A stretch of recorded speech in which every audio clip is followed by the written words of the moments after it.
भाई मैं पूछना चाहता हूं सारे विपक्षी नेताओं से, आपको अयोध्या से प्रॉब्लम क्या है? जब सुप्रीम कोर्ट ने फैसला कर दिया और सुप्रीम कोर्ट के फैसले के बाद मंदिर बना, मैं सबसे कहना चाहता हूं, अपने साथियों से कहना चाहता हूं, एक सेकंड, अगर सारा विपक्ष राम मंदिर, सुनिए, अरे भाई ठीक है, राम मंदिर ट्रस्ट ने निमंत्रण दिया, अगर राम मंदिर ट्रस्ट निमंत्रण नहीं देता तो हम कह सकते थे कि हाँ वो भाजपा का कार्यक्रम है।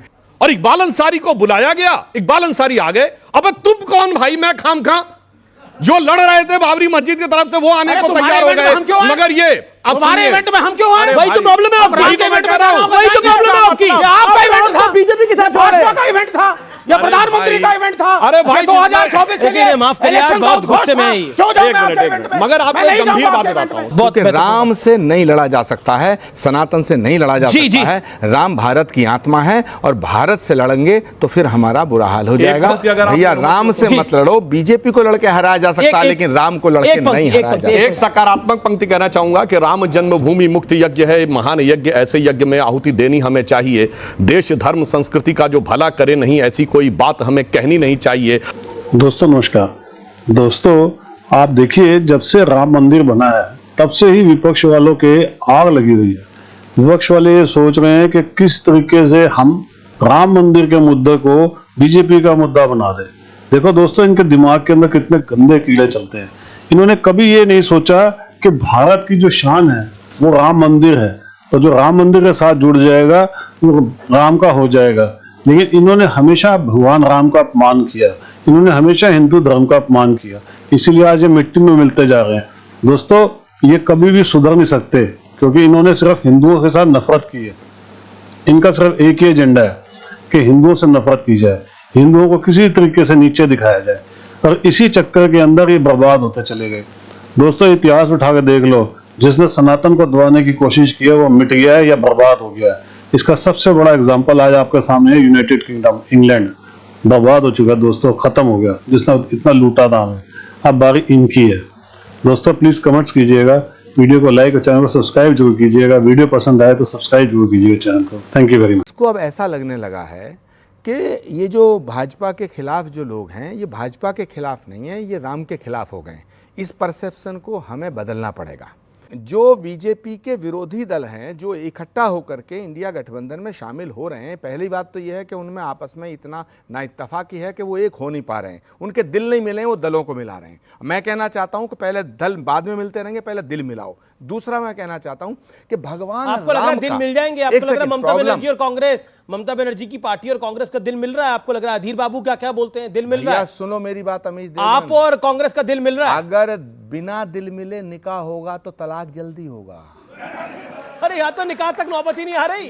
दूसरा यहाँ तो मंगनी से पहले ही दिल अब छोड़ छुड़ा हो रहा है। अमीश देवगन जी, अमीश देवगन, प्रॉब्लम क्या है कि जब हम मिलकर के सब बात करते हैं, बीजेपी के खिलाफ जो बात मुद्दे उठाते हैं, जो भाटी जी उठा रहे हैं, मगर सवाल क्रेडिबिलिटी का है। जब हम एक तरफ ऐसा मैसेज हमारा चला गया है कि हम राम के विरोध में हैं, भाई मैं पूछना चाहता हूं सारे विपक्षी नेताओं से, आपको अयोध्या से प्रॉब्लम क्या है? जब सुप्रीम कोर्ट ने फैसला कर दिया और सुप्रीम कोर्ट के फैसले के बाद मंदिर बना, मैं सबसे कहना चाहता हूं, अपने साथियों से कहना चाहता हूं, एक सेकंड, अगर सारा विपक्ष राम मंदिर, सुनिए, अरे भाई ठीक है, राम मंदिर ट्रस्ट ने निमंत्रण दिया, अगर राम मंदिर ट्रस्ट निमंत्रण नहीं देता तो हम कह सकते थे कि हाँ वो भाजपा का कार्यक्रम है। जब उसने सोनिया जी को बुलाया, खड़गे जी को बुलाया, अधीर रंजन चौधरी को बुलाया, अखिलेश जी को बुलाया, सारे लोगों को बुलाया, तो सबको जाना चाहिए था। अगर आप चले जाते 22 तारीख को तो आप पर हिंदू विरोधी होने का ठप्पा नहीं लगता और फिर आपकी क्रेडिबिलिटी बराबर रहती। मैं समझ नहीं पाता हूं भाई, राम मंदिर के विरोध का पक्षकार तो इकबाल अंसारी था और इकबाल अंसारी को बुलाया गया, इकबाल अंसारी आ गए। अब तुम कौन भाई, मैं खामखा जो लड़ रहे थे बाबरी मस्जिद की तरफ से वो आने को तैयार हो गए, मगर ये हमारे इवेंट में हम क्यों आए? वही तो प्रॉब्लम है आपकी, वही तो प्रॉब्लम है आपकी। आपका इवेंट था, बीजेपी के साथ भाजपा का इवेंट था या प्रधानमंत्री का इवेंट था? अरे भाई, 2024 के लेकिन लिए ये माफ करिए यार, इलेक्शन बहुत का गुस्से में घोषणा। है ये। क्यों जाऊं एक मैं मिनट, आपके एक इवेंट मिनट। में? मगर आपको मैं नहीं एक गंभीर जाऊंगा बात आपके बताता इवेंट हूं, में। सुनिए। मैं राम के ऐसा इवेंट में सुनिए, जाना होगा, सुनिए। जाऊंगा। इन- नहीं जाना होगा, नहीं भाई, जाऊंगा। क्या क्या बात हो है गया यार? आपको? क्या हो गया भाई? नहीं, भाजपा के प्राण इवेंट में प्रतिष्ठा क्यों के बाद ये काबू में नहीं है। प्रधानमंत्री के अरे इवेंट भैया, में प्राण क्यों प्रतिष्ठा हुई है, काबू में नहीं है। 2024 के इनके इलेक्शन के उद्घोष में मैं अरे क्यों भाई, जाऊं? ये तो आप मुझे करिए अपनी जिस मार्केटिंग। ढंग से बोल रहे हैं, मुझे दबंग का गाना याद रहा है। कहीं हमरे निकल जाए ना हमारी बॉडी से नहीं, हमारे हमारा प्राण रहे, नहीं। जैसे ये चिल्ला रहे हैं भाई। वामपंथियों अब के एक मिनट, वामपंथियों एक की मिनट में आवाज बात बुलंद करते- बहुत होती देखिए, है। इनकी एक खासियत है। इनकी खासियत जानते क्या है? इनके पास एक भी लोकसभा सीट नहीं, पर आपको पता चले जाए। कांग्रेस में तो मेरी जानकारी है, बहुत से लोग इस विचार के थे कि कांग्रेस के लोगों को जाना चाहिए, कईयों ने मगर खुलेआम फंसा बोला। कहां पे मामला? क्योंकि राहुल गांधी जी वायनाड से लड़ रहे हैं। वायनाड में गठबंधन मुस्लिम लीग से है और उन्हें डर था वहां कम्युनिस्टों की सरकार है, अगर वो चले गए तो मुस्लिम लीग कहीं अपना वोट इनकी तरफ में नहीं, ट्रांसफर कहीं कर की- दे। कहीं इन्होंने करोड़ा विरोध किया था। भानुमति ने एक कुनबा लोकसभा क्षेत्र के समीकरण कहीं के की- अनुसार कहीं करोड़ा इंडी भानुमति गठबंधन ने की कुनबा पूरी जोड़ा। मुस्तकबिल और ये वही तकदीर है। बदल दिया गया। अरे ये आपकी पार्टी हकीकत के थी। इवेंट बहुत में इंपॉर्टेंट बात है। और बगैर आप एक आइए भी राहुल सीट गांधी लड़े के हुए इवेंट में। इन्होंने बेताल की आप आइए ना राहुल कांग्रेस गांधी के के सर इवेंट में में। बैठकर क्यों आसाम में उनको बंदर घुसना संसार- जरूरत था? राजनीतिक शमशान का मार्ग प्रशस्त करवा दिया। ओके, बहुत बड़ी बात बोली है। देखिए, ये पॉलिटिकल बात है और बहुत बड़ी बात है कि एक सीट बचाने के लिए क्या कांग्रेस ने आहुति दे दी है 2024 के लोकसभा चुनाव की। और जो बातें आचार्य जी ने बोली, हो राजकुमार सकता है भाटी जी, अखिलेश जी चाह रहे हो। ओके, मैं राजकुमार बात भाटी मानता हूं। उसका मगर जवाब। वो भी और फंस कहीं गए ये कि तो नहीं कांग्रेस है कह रही कि तो वो स्वामी कहने प्रसाद मौर्य भी लेफ्ट के प्लांट करे हुए हैं और स्वामी प्रसाद मौर्य लेफ्ट के प्लांट करे हुए आपको सारा नुकसान कर रहे हैं। मुझे ऐसा लग रहा है कि जो स्वामी प्रसाद मौर्य ने ये कहा है कि राम भगवान की जो प्राण प्रतिष्ठा हुई है, मुर्दे में प्राण अगर डल सकते हैं तो फिर मुर्दों को जिंदा कर लो, अगर पत्थर में तो ये बहुत ही निंदनीय और अभद्र बयान है। मुझे ऐसा लगता है कि वो भगवान राम को पत्थर के रूप में मान रहे हैं और ये कह रहे हैं कि उनके प्राण आ सकते हैं तो उसमें डाल दो। वो उनके प्राण आए या ना आए, लेकिन समाजवादी के प्राण निकालने की वो तैयारी कर चुके हैं। और इसलिए मैं बाइज़्ज़त बाअदब विनम्रता से भाटी जी कह रहा हूँ, अब मैं आपका शुभचिंतक हूँ कि अखिलेश जी से कहिए स्वामी प्रसाद मौर्य की विदाई करें और फिर आकर कहें कि हम अयोध्या जाएंगे, अब राम को गाली देंगे, राम के मंदिर का बहिष्कार करेंगे, राम के निमंत्रण का अस्वीकार करेंगे और आप फिर ये कहेंगे कि हम राम को मानते हैं, तो ये दो बातें नहीं चलेंगी। ओके, जवाब भाटी जी।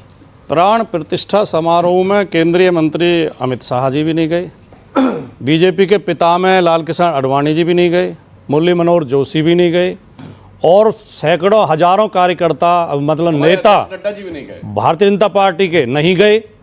140 करोड़ लोग क्या शामिल हो सकते थे 22 तारीख को अयोध्या में? 140 करोड़ लोग जाके बैठ सकते थे। पर आपको जो तो जो निमंत्रण नहीं मिला था, आप क्यों नहीं गए? पहुंचे, जो नहीं पहुंचे वो सब हिंदू विरोधी, वो सब राम विरोधी। तो ये तो कोई तुक की बात नहीं है। अभी आचार्य जी को समझाइए। नहीं, अब आचार्य जी समझ कहाँ रहे हैं, हमसे तो इनसे समझ रहे हैं। ये आरोप है, ये आरोप है। सुधांशु जी समझाएंगे नहीं तो। ओके आचार्य जी, इस आचार्य- आरोप का जवाब मैं दे रहा हूँ, मैं दे जी रहा जी हूँ। दे रहे दीजिए। मुरली मनोहर जोशी जी, आडवाणी जी या नड्डा जी या कोई भी अमित शाह, जो भी है, मुझे नहीं लगता कि जिनको निमंत्रण मिला हो उन्होंने उस निमंत्रण पर प्रतिक्रिया देते हुए उसे अस्वीकार किया हो। किसी ना मुरली मनोहर जोशी ने कहा कि मैं नहीं जाऊंगा, क्योंकि वो उससे पहले भी गए। मैं एक बात पूछना चाहता हूं, इस निमंत्रण से पहले अखिलेश जी कितनी बार रामलला के दर्शन करने गए? बताइए बताइए। यही तो प्रॉब्लम है, कितनी बारी गए रामलला के यही दर्शन? प्रॉब्लम है। अरे फैजाबाद तक जाते थे, अयोध्या नहीं जाते थे। यही तो प्रॉब्लम अयोध्या है। के पतासे चलाते थे तो राम कुछ भला भी कर देता। बताइए, जब भी करते अयोध्या थे? की मैं चर्चा- कहता हूं राम मंदिर नहीं बन सकता था। क्या अयोध्या में एयरपोर्ट और रेलवे स्टेशन भी भव्य और दिव्य नहीं बन सकते अमीश थे? देवगन, पॉइंट ये है। अमीश बोलिए, देवगन, जवाब, बात जवाब। सुनो। अमीश भाटी जी, यादव मेरा ने इकट्ठा जवाब दे मुख्यमंत्री लेना। भाटी रहते जी इकट्ठा जी। सुनो। अमीश अखिलेश यादव ने देवगन, मुख्यमंत्री सवाल ये रहते है, हुए- मैं मानता हूं, मैं अखिलेश जी को आखिरी सुनो, 2 मिनट, आखिरी आखिरी बात, 2 मिनट। सुनो। मैं अखिलेश जी को, उनके परिवार को बहुत अच्छी तरह जानता हूं। उनके घर में यज्ञ हवन अनुष्ठान होता है, वो आस्तिक आदमी है। लेकिन राम मंदिर का फैसला कब हुआ? 4 साल से ज्यादा हो गया। और प्राण प्रतिष्ठा ये हो रही है, निमंत्रण और इस समारोह को तुम ये कहना चाहते हो कि ये बीजेपी का था, ये बीजेपी का है। लेकिन भैया 4 साल से रामलला वहीं थे, तुम 4 साल में ठीक है, दर्शन ओके कराते। ओके। अब क्योंकि पब्लिक डिमांड है, क्योंकि राम का जो हुआ है, रामलला 550 साल बाद विराजमान हुए हैं। आपने तो कार सेवा भी देखी है। सुधांशु जी, आपके मन में भाव क्या था जब रामलला विराजमान हुए? मैं अब सारी डिबेट बंद है। अब आचार्य जी और आपसे एक ही बिंदु का मैं जवाब जी, देना जी, जी। चाहूंगा, उसके बाद अभी जी, समय कम है। माननीय भाटी जी ने कहा कि अति का भजन करना ठीक नहीं है नेता के लिए। तो भारत में एक ही नेता था जो अपनी हर सभा से पहले भजन करता था, वो थे महात्मा गांधी। हर सभा से, राजनीतिक सभा से पहले कोई भजन नहीं करता था। रघुपति राघव राजा राम, पतित पावन सीताराम, सबको सन्मति दे भगवान। वो कहावत ये मानी जाती है, कथा है, सत्य क्या है कि वाल्मीकि जी, महर्षि वाल्मीकि के बारे में कहा जाता है कि कई बार उन्होंने बहुत सारे गलत कार्य किए थे। जब उनसे कहा गया राम का नाम जपो, तो उन्होंने कहा कि नहीं, उल्टा नाम, मेरा तो इस योग्य नहीं मानता अपने को राम का नाम। उन्होंने कहा कि उल्टा, यानी मरा मरा जपो। तो उसके बाद भी क्या हुआ, उल्टा नाम जपत जग जाना, वाल्मीकि भय ब्रह्म समाना। तो मैं इनसे कहना चाहूंगा, भाई इतनी बार आचार्य जी ने कहा उल्टा ही नाम जप के आ जाओ, तो मरा मरा अगर कह के तुम भी अगर राम राम को भी समझ जाओगे तो शायद राजनीतिक दृष्टि से जो तुम मरने की स्थिति में पहुंच गए उससे बच जाओगे। मगर क्या करें, एक अंत में पंक्ति कहता हूं, सकल पदार्थ हैं जगमाही, कर्महीन नर पावत नहीं। जी अच्छा, जब प्राण प्रतिष्ठा हो रही थी, जो अपने राम लला को विराजमान देखा और पहला दृश्य देखा, तो मन में भाव क्या है, वो शब्दों में अगर बोल पाए तो? वो शब्दों में उनको परिभाषित नहीं किया जा सकता, व्याख्या नहीं की जा सकती है। जितना भी विपक्ष है ये बीजेपी से लड़े, राम से नहीं लड़े। बहुत बहुत राम से नहीं लड़ा जा सकता है, सनातन से नहीं लड़ा जा सकता है। राम भारत की आत्मा है और भारत से लड़ेंगे तो फिर हमारा बुरा हाल हो जाएगा। भैया राम से मत लड़ो, बीजेपी को लड़के हराया जा सकता है लेकिन राम को लड़के नहीं हराया जा सकता। एक सकारात्मक पंक्ति कहना चाहूंगा कि राम जन्मभूमि मुक्त यज्ञ है, महान यज्ञ, ऐसे यज्ञ में आहुति देनी हमें चाहिए। देश धर्म संस्कृति का जो भला करे नहीं, ऐसी कोई बात हमें कहनी नहीं चाहिए। और राजी से तो राजी, चाहे नाराजगी से भी अब कोई बयानबाजी हमें करनी नहीं चाहिए। बहुत सुंदर, बहुत महत्वपूर्ण बात है और ये बहुत स्ट्रांग मैसेज है।